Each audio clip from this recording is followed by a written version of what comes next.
নবীজি 5 ওয়াক্ত নামাজের পরে সরদারে দু আলম নবীর তো কোনো গুনাহ নাই, তিনি নিষ্পাপ, তিনি তো জান্নাত উদ্বোধন করবেন।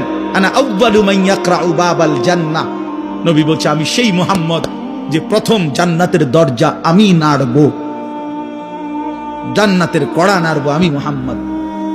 ভিতর থেকে ফেরেশতা বলবে আপনি কে? আমি বলবো মুহাম্মদ।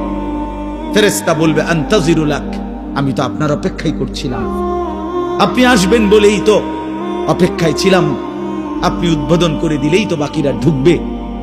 তো সেই নবী যিনি জান্নাত উদ্বোধন করবেন, তিনি 5 ওয়াক্ত নামাজের পরে ভাইয়া প্রতিদিন তিনি যেই কথাটা দোয়া করতেন, এর মধ্যে একটা দোয়া এটা, আল্লাহুম্মা ইন্নী আউযু বিকা মিন আযাবিল কবর ওয়া মিন ফিতনাতিল কবর ওয়া মিন ফিতনাতিল মাসীহিদ দাজ্জাল ওয়া মিন ফিতনাতিল মাহইয়া ওয়াল মামাত।